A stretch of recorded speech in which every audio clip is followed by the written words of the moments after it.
ఉదయం 11 గంటల 2 నిమిషాల సమయంలో ఆర్థిక మంత్రి డిప్యూటీ సీఎం బట్టి విక్రమార్క ఈ బడ్జెట్ ని పద్దును ప్రవేశపెడతారు. శాసన మండలిలో బడ్జెట్ మంత్రి శ్రీధర్ బాబు ప్రవేశపెడతారు. ఇక 3.10 లక్షల కోట్లతో రాష్ట్ర బడ్జెట్ రూపకల్పన జరిగినట్టు తెలుస్తోంది. విద్య, వైద్యం, వ్యవసాయం, సంక్షేమానికి అధిక ప్రాధాన్యతను కల్పిస్తూ ఈ బడ్జెట్ ప్రవేశపెడుతున్నట్టు తెలుస్తోంది. ఇక గ్యారంటీ హామీలకి అధికంగా నిధులు కేటాయించే అవకాశం కూడా ఉంది. రాష్ట్ర ప్రభుత్వం మరికొంత నిధులకు సంబంధించిన విషయంలో కూడా ఈసారి 6 గ్యారెంటీలపైన అధిక మొత్తంలో నిధులు విడుదల చేసే నిధులకు సంబంధించి బడ్జెట్లో ప్రవేశపెట్టే అవకాశం ఉంది. బడ్జెట్లో అధిక కేటాయింపులు వాటికే ఉండే అవకాశం ఉంది. ఎందుకంటే మనం చూస్తున్నాం 6 గ్యారెంటీలకు సంబంధించిన అంశాలపైన ప్రధాన ప్రతిపక్షాలు కానివ్వండి, ప్రజలు కూడా కొంత తీవ్రమైనటువంటి ఆవేదన, ఆందోళన వ్యక్తం చేస్తూ ఉన్నారు. ఎటు చూసినా కూడా కాంగ్రెస్ పార్టీ ప్రభుత్వం పైన విమర్శలు వినబడుతూ ఉన్నాయి. ఈ నేపథ్యంలో గ్యారెంటీలకు సంబంధించి అధిక కేటాయింపులు ఉండే అవకాశం ఉంది. అటు ఇందిరా మహిళలకు సంబంధించిన విషయంలో కానివ్వండి, ఆ తర్వాత ఇటు గృహజ్యోతి విషయంలో, మహిళలకు ఇచ్చేటువంటి అనేక పథకాల విషయంలో కొత్తగా ఈ బడ్జెట్లో మహిళలకు సంబంధించి కూడా కొంత గుడ్ న్యూస్ ఉండే అవకాశం ఉంది. మహిళలకి కొంతమందికి 2,500 రూపాయల గ్యారంటీ ఏదైతే ఉందో మహాలక్ష్మి పథకం కింద ఇస్తానని చెప్పినటువంటి ఆ గ్యారంటీ కూడా ప్రవేశపెట్టే అవకాశం ఉంది. ఇక నిరుద్యోగులకి రాజీవ్ యువ స్కీమ్ కింద 5 లక్షల మంది నిరుద్యోగులకి ఒక్కొక్కరికి సుమారుగా 3 లక్షల రూపాయల ఆర్థిక సహాయానికి సంబంధించి కానివ్వండి, లోన్కి సంబంధించిన విషయంలో కూడా కొంత దానిపైన కూడా కేటాయింపులు ఉండే అవకాశం ఉంది. ఈసారి బడ్జెట్ పైన చాలా పెద్ద మొత్తంలో ఆశలు అయితే ఉన్నాయి. మరి తెలంగాణ బడ్జెట్ ఈసారి ఎంత మేరకి ప్రజల్ని మెప్పిస్తుంది? తెలంగాణ కాంగ్రెస్ పార్టీ ప్రవేశపెడుతున్నటువంటి బడ్జెట్ ఎంత మేరకు సామాన్య బీద మధ్యతరగతి ప్రజల్ని హామీల విషయంలో ఉద్దేశిస్తూ ఉంటుందనే చూడాల్సిన అవసరం అయితే ఉంది. 11 గంటల 2 నిమిషాల సమయంలో బట్టి విక్రమార్క అసెంబ్లీలో, అటు శ్రీధర్ బాబు మండలిలో కూడా ఈ బడ్జెట్ని ప్రవేశపెట్టే అవకాశం ఉంది. దీనిపై మరిన్ని అప్డేట్స్ మధు అందిస్తారు. ఎస్ మధు, ఈసారి 3.10 లక్షల కోట్లతో బడ్జెట్ ఉండబోతున్నట్టు తెలుస్తోంది. ఈ బడ్జెట్లో అత్యధికంగా కేటాయింపుల విషయంలో ఎవరికి ఎక్కువ కేటాయింపు ఉండే అవకాశం ఉంది? విద్యా, వైద్యం పైన ఎటువంటి ప్రాధాన్యత ఉంటుంది? వ్యవసాయ రంగంపై ఎటువంటి ప్రాధాన్యత ఉంటుంది? ముఖ్యంగా గ్యారంటీలకి ఈ బడ్జెట్లో ఉండేటువంటి కేటాయింపులు ఎలా ఉండబోతున్నాయి?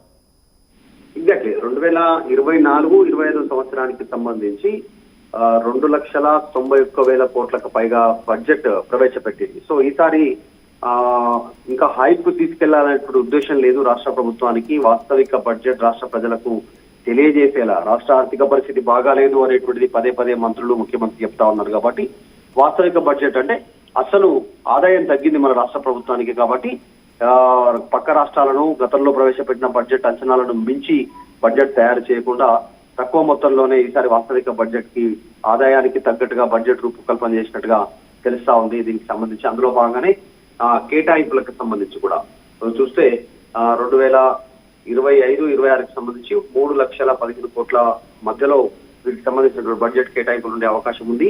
పెద్ద ఎత్తున అన్నిటికంటే ఎక్కువగా నీటిపారుదల శాఖకు సంబంధించి ప్రభుత్వం పెద్ద ఎత్తున ఖర్చు పెట్టే అవకాశం ఉంది. దాదాపు 26,000 కోట్లను నీటిపారుదల శాఖ అడుగుతా ఉంది బడ్జెట్ లో కేటాయింపులు చేయాలనేటువంటిది. ఇరిగేషన్ శాఖ మంత్రి ఉత్తమ్ కుమార్ రెడ్డి ఇప్పటికే పలు ప్రాజెక్టులకు సంబంధించి పెండింగ్ ప్రాజెక్టులు ఏవైతే ఉన్నాయో, పాలమూరు, రంగారెడ్డి, డిండి ఏవైతే ప్రాజెక్ట్స్ ఉన్నాయో వాటి పూర్తి కోసం పెద్ద ఎత్తున కేటాయింపులు చేయించాలనేటువంటి శాఖ అడుగుతా ఉంది. చూడాలి, వాళ్ళు అడిగినంత కాకపోయినా ఎంతో కొంత ఖచ్చితంగా కేటాయింపులు చేసే అవకాశం కనిపిస్తా ఉంది. తర్వాత గృహ నిర్మాణ శాఖ ప్రభుత్వం కీలకంగా భావిస్తా ఉంది. ఇందిరమ్మ ఇండ్లు అనేటువంటిది, సో దీనికి కూడా పెద్ద ఎత్తున కేటాయింపులు ఉండే పరిస్థితి ఉంది. దాదాపు 8,000-9,000 కోట్ల నిధులను కేటాయించే పరిస్థితి కనిపిస్తా ఉంది. హోంశాఖకు సంబంధించి కూడా 9,000 కోట్లు కేటాయించే అవకాశం ఉంది. మహిళా శిశు సంక్షేమానికి 3,500 కోట్లు కేటాయిస్తారనేటువంటి ఇప్పటికే సూత్రప్రాయంగా ప్రకటన చేశారు. ఇందిరా ఆత్మీయ భరోసాకు 350 కోట్లు. నిన్న కొత్తగా ప్రవేశపెట్టినటువంటి కొత్త స్కీమ్ రాజీవ్ యువ వికాసం, నిరుద్యోగులైనటువంటి యువకులకు ఆర్థిక చేయూతనివ్వడానికి ప్రవేశపెడుతున్నదానికి 6,000 కోట్లు కేటాయించడానికి రాష్ట్ర ప్రభుత్వం నిర్ణయం తీసుకుంది. మిషన్ భగీరథకి 6,000 కోట్లు, 1,500 కోట్లు రీజనల్ రింగ్ రోడ్ కు. తర్వాత ఇంకా కొన్ని ప్రభుత్వం తీసుకున్నటువంటి మేజర్ నిర్ణయాలు కాంగ్రెస్ అధికారంలోకి వచ్చినాక, మెట్రో రైలు, తర్వాత skill university, regional ring road, Musi river front, ఇలా ప్రాజెక్ట్స్ ఏవైతే ఉన్నాయో వాటికి కూడా పెద్ద ఎత్తున కేటాయింపులు ఉండే అవకాశం కనిపిస్తా ఉంది. సో మొత్తానికి 11 గంటలకు ప్రారంభమయ్యేటువంటి సమావేశంలో, అసెంబ్లీ సమావేశాల్లో 11:44 బట్టి విక్రమార్క ఆర్థిక శాఖ మంత్రి, అటు శాసన మండలిలో దుద్దుల శ్రీధర్ బాబు ఇద్దరు బడ్జెట్ ప్రవేశపెడతారు. తర్వాత దీనిపైన కేటాయింపుల పైన ఒక క్లారిటీ వచ్చే అవకాశం చాలా స్పష్టంగా కనిపిస్తా ఉంది. అయితే ఈ గతంలో ఉన్నటువంటి బడ్జెట్ అంచనాలను తలకిందులు చేసేలా ఇంకా పైకి దానికంటే పెంచి చూపించేలా ప్రయత్నాలు చేయట్లేదు అనేటువంటిది ఒక క్లారిటీ ఇవ్వడంతో బడ్జెట్ హైప్కి వెళ్ళట్లేదు, ఉన్న వాస్తవ పరిస్థితులను వివరించనుంది రాష్ట్ర ప్రభుత్వం అనేటువంటిది ఒక చర్చ అయితే జరుగుతా ఉంది. కాకపోతే ఏ శాఖకు ఎంత అనేది కేటాయింపులు అనేది బడ్జెట్ ప్రవేశపెట్టిన తర్వాతనే ఒక క్లారిటీ రానుంది. మనోజ్ రైట్, అంటే మధు ఇకవైపుగా రైతులకు సంబంధించి కూడా రైతు బంధు పథకం పూర్తి స్థాయిలో అమలు కావడం లేదని ఒక చర్చ కూడా ఉంది. రుణమాఫీకి సంబంధించిన విషయంలో కూడా క్షేత్రస్థాయిలో జిల్లాకి ఇంకా సుమారుగా 1000 మంది వరకు కూడా కొన్ని టెక్నికల్ ఇష్యూస్ కారణంగా రుణమాఫీ పూర్తి కాలేదని కూడా తెలుస్తోంది. ఎక్కడెక్కడ రైతులు కూడా కొంత ఆందోళన వ్యక్తం చేస్తున్నారు. మొన్న అసెంబ్లీ సమావేశాల్లో కూడా ఏకంగా మంత్రి కోమటిరెడ్డి వెంకటరెడ్డి ప్రస్తావిస్తూ ఆయన మాట్లాడుతూ వరికి సంబంధించి అదనంగా మేము బోనస్ ఇస్తామని చెప్పిన దాంట్లో కూడా ఇంకా పూర్తి చేయలేదని కూడా చెప్పుకొచ్చారు. సో వ్యవసాయ రంగానికి రుణమాఫీకి రైతు బంధుకి ఆ బోనస్కి ఎంత మేర కేటాయింపు ఉండే అవకాశం ఉంది? ఈ బడ్జెట్లో రైతు బంధు పైన ఆయన ప్రస్తావన వచ్చే అవకాశం ఉందా?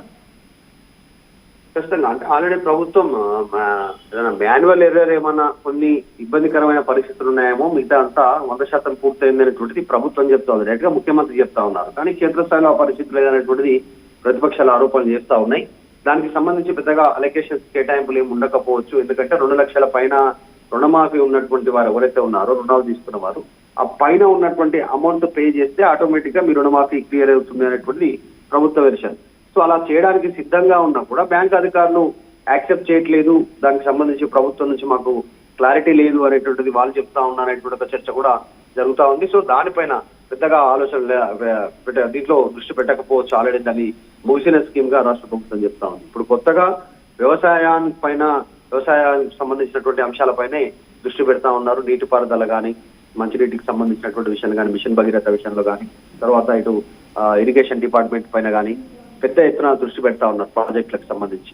సో ఇప్పుడు పెట్టబోయేటువంటి మొత్తం బడ్జెట్ లో దాదాపు 20% మంచినీరు, సాగునీరు, ఈ రెండింటికి, వ్యవసాయానికి తాగునీరుకే ఎక్కువ ఖర్చు పెడుతున్నట్టుగా అయితే కనిపిస్తోంది. మిగతా కూడా చాలా అలిగేషన్స్ ఉన్నాయి. ప్రభుత్వానికి చాలా ప్రతిష్టాత్మకమైన ప్రాజెక్టు మెట్రో కానీ, ఇందాక మాట్లాడుకున్నట్టు skill university, regional ring road, Musi river front, ఇవి కూడా అత్యంత ప్రతిష్టాత్మకంగా ప్రభుత్వం భావిస్తా ఉంది.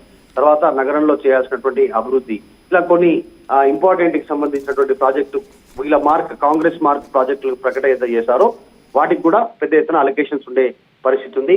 ఇందాక మాట్లాడుకున్నట్టు ఇంకా మేజర్ అంశం ఏంటంటే ఇందిరమ్మ ఇండ్లు. ఇది అత్యంత ప్రతిష్టాత్మకం. 4 సంవత్సరాలు, ఇంకొక రానున్న 4 సంవత్సరాలు కంప్లీట్ లో అనుకున్న ఇల్లు నిర్మించి తీరుతాము అనేటువంటిది ప్రభుత్వం చెప్తాం. సో దీనికి కూడా పెద్ద ఎత్తున అలొకేషన్స్ ఉండే అవకాశం.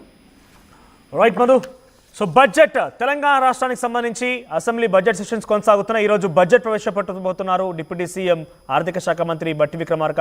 అటు అసెంబ్లీలో 11 గంటల 2 నిమిషాల సమయానికి బడ్జెట్ని బట్టి విక్రమార్క ప్రవేశపెడితే మండలిలో శ్రీధరరావు ప్రవేశపెడతారు. అయితే ఈసారి గ్యారంటీలకు సంబంధించిన వాటిపైన, అటు ఇరిగేషన్ విషయంలో, ఎందుకంటే వేసవి కాలం వచ్చేసింది, ఇరిగేషన్ సంబంధించి ఇప్పటికే పంటలు ఎండిపోతున్నాయంటే ప్రతిపక్షాలు ఆరోపిస్తూ ఉన్నాయి.